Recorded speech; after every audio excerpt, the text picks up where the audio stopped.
Hello and welcome to Clever Television. We're reaching you live from Nigeria's capital city, Abuja.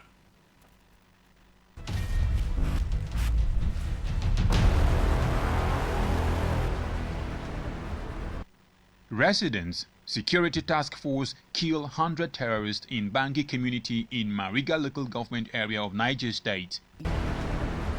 Economic and Financial Crimes Commission moves arrested past governor of Anambra State Willie Obiano to Abuja custody. Abuja residents want government and individuals to build public toilets to end open defecation by 2025.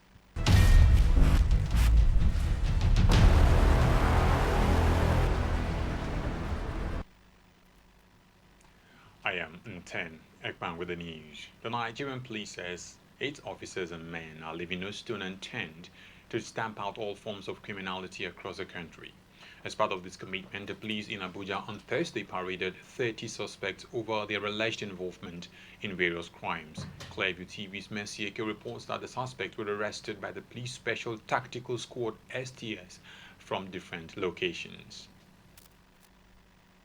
Being paraded here before newsmen are 30 suspects of various crimes ranging from kidnapping, armed robbery, delivery of fabricated car plate numbers, possession of AK-47 rifles, and live ammunition, amongst others. That today we are having 14 cases in all, 30 suspects to be paraded, 21 AK-47 rifles, and SMG rifles recovered today, 2,200 live ammunition of various calibers, 14 AK-47 magazines, 10 assorted charged bulletproof vests, cash of 1,880,000 naira, 10 fake number plates, 25 forged chassis numbers. One of the suspects, identified as Abdullahi, popularly known as Baba Manga, is a 70-year-old said to be engaged in purchasing bulletproof vests from the neighboring Niger Republic and fortifying them with charms before supplying them to bandits. Other cases include the production and supplies of fake plate numbers for stolen cars and conspiracy to kidnap a family member by one of the suspects. He was caught in possession of this charmed bulletproof vest. He supplies, is an agent of this supply of charmed bulletproof vest to bandits. The police authorities used the occasion to once again advise members of the public to remain more vigilant and report any suspicious act or movement to the security agencies for prompt action. Mercy Eke reporting for Clearview Television. Residents and security task force have killed no fewer than 100 terrorists in Bangi community in Mariga local government area of Niger State. They killed the terrorists who invaded the community barely 48 hours after the divisional police officer of NASCO in Magama local government area, Omata Kingari, was killed during an attack. Report has that the terrorists met steep resistance when they tried to invade the community. Residents who had heard about their advancement were said to have informed the police and vigilantes, leading to a showdown with the terrorists. The fierce battle between the terrorists and the combined team of the security task force, vigilantes and residents was said to have lasted for more than 3 hours, during which many of the terrorists met their Waterloo. Meanwhile, terrorists have invaded the Agunu Dutse community in Kachia local government area of Kaduna State and abducted 47 people, while one person sustained a gunshot injury. A resident, Philip Jan, who confirmed the incident to newsmen, said the terrorists invaded the community on foot on Thursday. According to him, the abductors came in large numbers and took 7 vantage positions while shooting sporadically to scare the locals. He explained that the community was 2 kilometers away from Akada Barracks. Newly sworn-in governor of Anambra State, Professor Chukwuma Soludo, immediately moved into office after a brief event on Thursday. The former CBN governor said he spent 9 hours at work on his first day and implored other state workers to show due diligence on their duty. At a low-key but colorful event in Awka, the state capital, the new governor alongside his deputy took their oath of office administered by the state attorney. Charles Chukwumasilo, do solemnly swear, do solemnly swear that I will be faithful and bear true allegiance. That I will be faithful and bear true allegiance. To the Federal Republic of Nigeria. To the Federal Republic of Nigeria. In his maiden speech, the governor warned residents against criminality and advised them to join hands with his government in rebuilding the state. We can't build this homeland by turning the sword against each other. The Anambra love their homeland, but the recent upsurge in criminality poses a great threat. My heart bleeds to see and hear about our youth dying in senseless circumstances. Every criminal gang today, kidnappers, wicked murderers, arsonists, rapists, thieves, all now claim to be freedom fighters. Criminality cannot be sugar-coated. This must stop. Political bigwigs, sons and daughters from Abia State, turned up to grace the occasion. I came here because I believe that governance is for the people. He said he has come to change the way things have been done in the past. And this one was very hardly fought for, this modest inauguration. Looking at the man's a man of honor, a man of integrity, a man of wide experience, and a man that is coming with whole lots of experience and connection, and very active, hoping that this administration will usher in development in all sectors of our economy. Former CBN Governor Chukwumasilo won the Anambra State governorship election under the platform of the All Progressive Grand Alliance, ABGA. The Economic and Financial Crimes Commission, the EFCC, has confirmed that the immediate past governor of Anambra State, Willie Obiano, is in their custody and has been moved from Lagos to their facility in Abuja. A source within the commission confirmed this to newsmen this Friday. Obiano was arrested by the EFCC on Thursday night, hours after his handover to the new governor of Anambra State, Chukwumasilo. He was arrested at the Murtala Mohammed International Airport, Lagos, while trying to board a flight to Houston, Texas, in the United States. The EFCC had announced last November that the former governor was on their watch list and had asked the Nigerian Immigration Service to inform them anytime he was traveling out of the country from any of the international airports. Although the commission is yet to give reasons for detaining Obiano, there are feelers that it could be in connection with some petitions written against the former governor over the execution of some projects while he was governor. Obiano had handed over to his successor, Professor Chukwumasilo, at a low-key event in Awka, the state capital. The event was, however, overshadowed by a brawl between the former governor's wife, Ebele Obiano, and the widow of the late Biafra warlord, Bianca Ojukwu. Sokoto State Governor Aminu Tambuwal has asked leaders and stakeholders of the People's Democratic Party (PDP) to remain united if the party must realize its goal of victory in the 2023 general election. Governor Tambuwal said this at a consultative forum in Abuja with chairman of the 36th state chapter of the party. Unity of purpose, and understanding and working together for us to actually realize the all-important goal of rescuing Nigeria. No, consultations are ongoing, and we will have to comply with the INEC guidelines as a responsible political party, so nothing stops the consultation from continuing. The chairman of Kaduna State Chapter of the PDP, Hassan Hayat, who spoke on behalf of his colleagues, urged all participants to work in unison for the purpose of emerging victorious.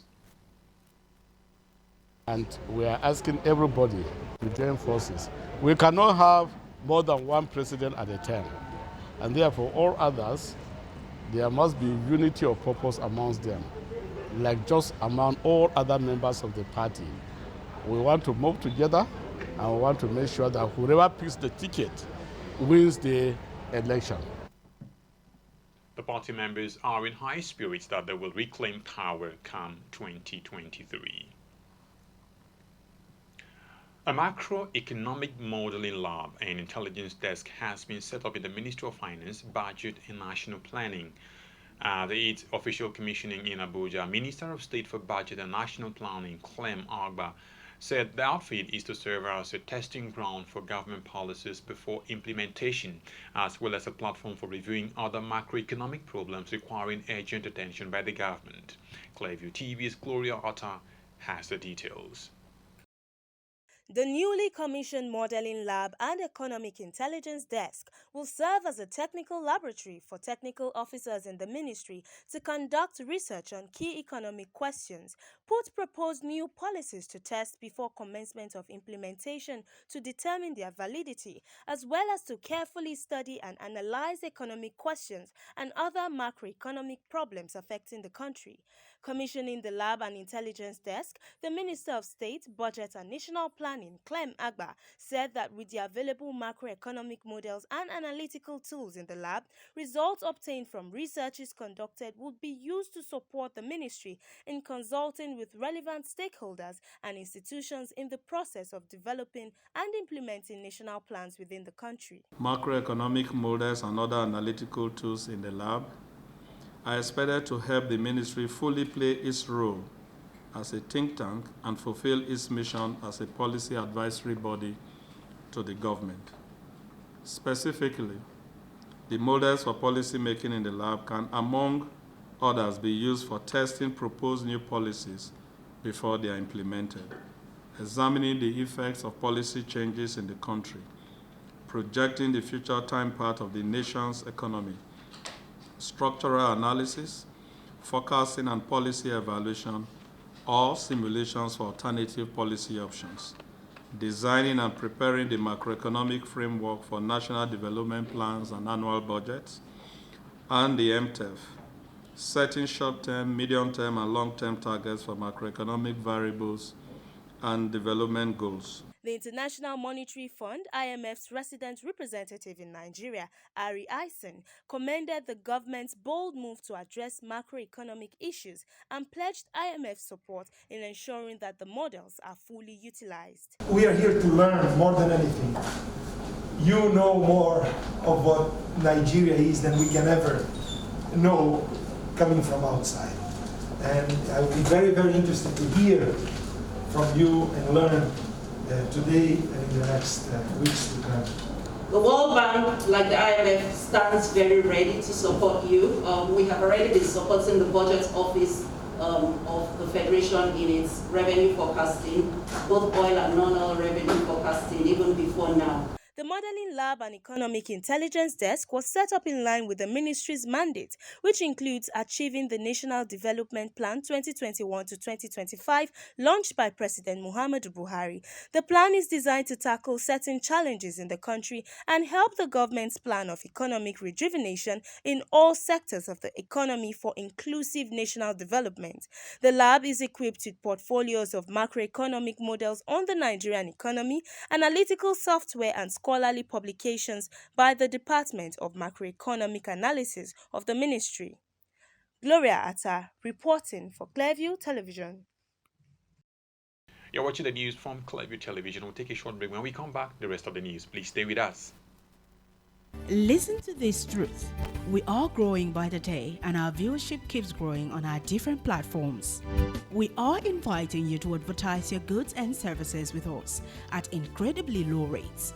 And do you have news for us? Script or video? Please contact us through our email address, clearviewnewsroom@gmail.com, or WhatsApp line 080-650-30-300. Again, 080-650-30-300. Welcome on board.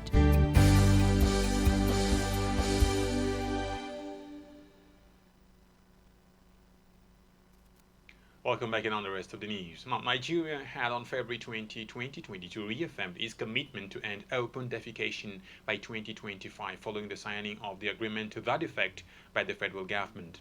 Now, less than 4 years to the 2025 deadline, what is the state of preparedness by Nigeria in meeting the target? Clearview TV's Emefonokon 6 answers to the report. The United Nations member countries had in 2013 unanimously adopted November 19 as the day to create awareness about access to toilets all over the world. In an open commitment to the fight against open defecation in Nigeria, both President Muhammadu Buhari and Vice President Yemi Osinbajo signed the pledge card. Out of an estimated 494 million people practicing open defecation globally, 46 million of them are Nigerians. By this estimation, Nigeria is ranked among the countries with the highest number of people involved in the act. Nigeria is second in the world behind India with the highest number of people defecating in the open. With less than 4 years to the 2025 target of ending open defecation in Nigeria, is the country on the right track towards achieving the deadline? The government doesn't put anything in place. Based on what we are even suffering now, open defecation is not even one of the things on the government list. Hunger alone is even disturbing the country. By 2025, what have they put in place for the open defecation to stop? No, there's nothing yet. So I don't think it will be achievable by that 2025. Build enough public toilets so that when somebody is pressed, you easily go there and ease yourself. It's possible. It's not a miracle. It's not possible. There's nothing federal government want to do, and if the federal government serious on particular things, they will achieve it. The federal government had all it takes to put an end to open defecation if they want to. So, what other measures should the federal government take to end open defecations in Nigeria by the year 2025? We have to have a procedures and a process and to pass the bill on so that things can be able to work well. The federal government has to establish an institution to campaign, create awareness for a long time before you can reach that level. If you go to remote villages, open defecation is a normal thing to them, so they need to enlighten the public more, especially to those people in remote villages and the rest, and also put some infrastructures in place to help curb this. This is not the first time that Nigeria is taking bold steps towards putting an end to open defecation. At the flag off of the World Toilet Day in 2019, a series of activities from engagement with journalists to advocacies for clean toilets were held to mark the day. Since then, efforts towards achieving the 2025 target dates for ending open defecation in Nigeria appear to be moving at a slow pace.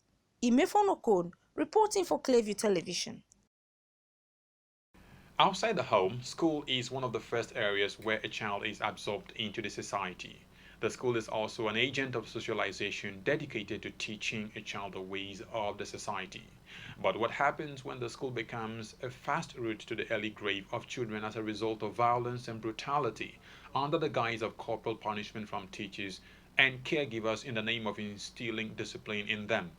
In this special report, Clearview TV's Gloria Atta attempts to find answers. Corporal punishment refers to intentional application of physical pain as a method of correction to bring about a change in behavior. Oftentimes, it is the use of physical force intended to cause pain but not injury for the purpose of correcting or controlling a child's behavior. In Nigeria, corporal punishments are widely acceptable to the extent that it is unthinkable that a child will be allowed to grow without physical discipline. The culture of disciplining children physically in the home transcends from the home to the school and other public spaces. In some communities, an adult may discipline a child for inappropriate behavior in public and upon returning the child to the parents with a report of what transpired, receive a warm welcome. More than 2 decades ago, flogging children in primary and secondary schools in Nigeria was still widely acceptable. This was irrespective of whether the school was public, private, or a missionary school. Today, the narrative is different as more and more people are paying attention to the effects of corporal punishments on the physical, psychological, and mental well-being of children. This is due to the rise in reports of young pupils being maimed and sometimes incapacitated by their teachers.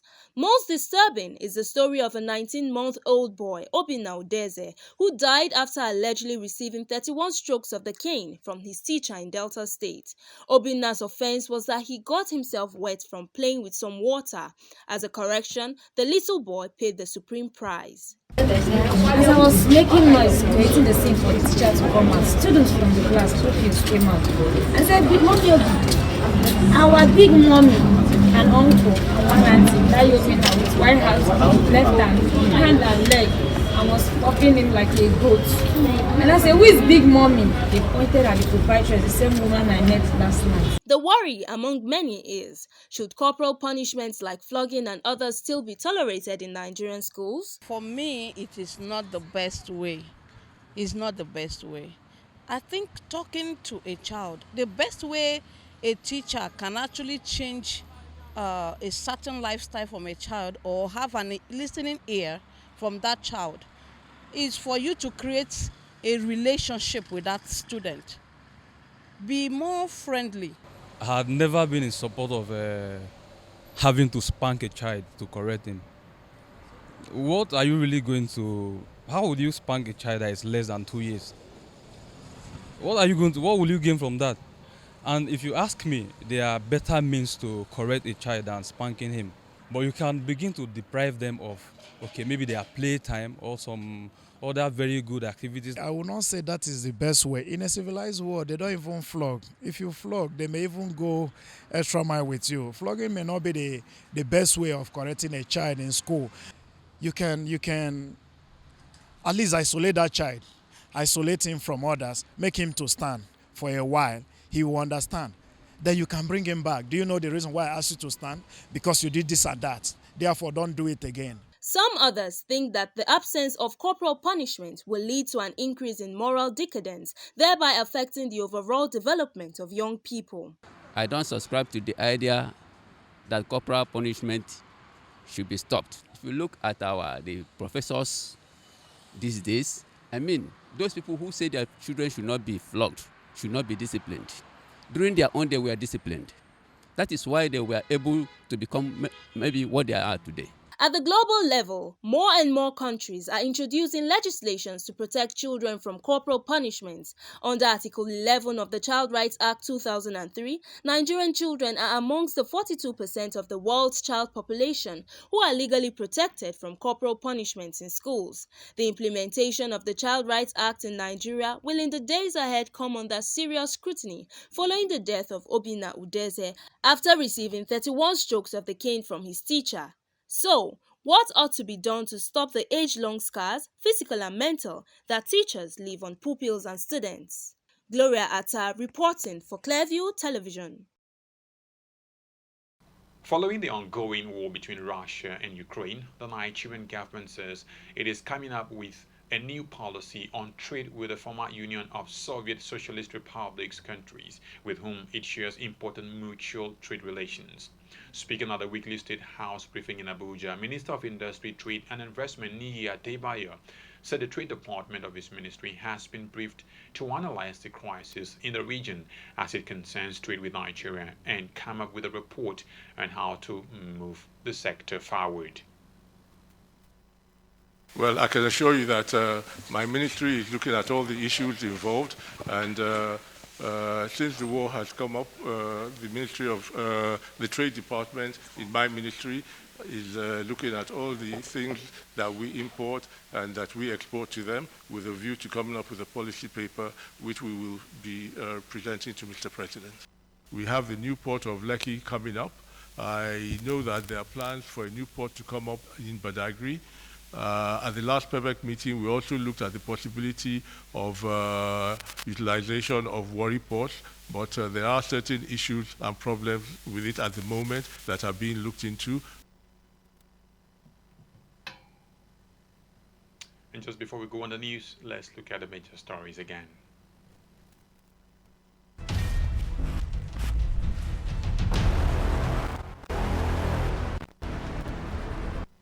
Residents and security forces have killed no fewer than 100 terrorists in Bangui community in Mariga local government area of Niger State.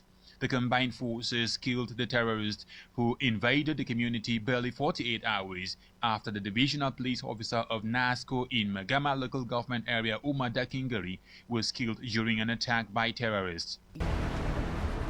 Immediate past governor of Anambra State Willie Obiano flown to Abuja from Lagos. Obiano was arrested by the EFCC on Thursday night, hours after handing over to the new Anambra governor Chikuma Soludo. He was arrested at the Murtala Mohammed International Airport, Lagos, while trying to board a flight to Houston, Texas, in the United States. And we also told you that Abuja residents have called on government and public-spirited individuals to invest in public conveniences to end open defecation camp 2025. Recall that Nigerian government had on February 20, 2022 reaffirmed its commitment to ending open defecation by 2025 following the signing of the agreement to that effect.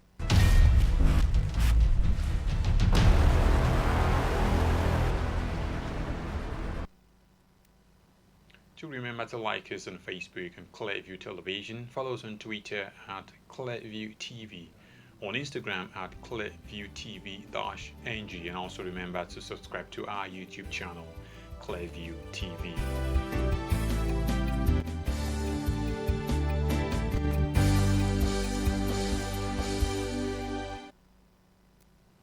And that's about the size of the package this hour. Thanks for watching. I am Nten Ekpan. Bye-bye.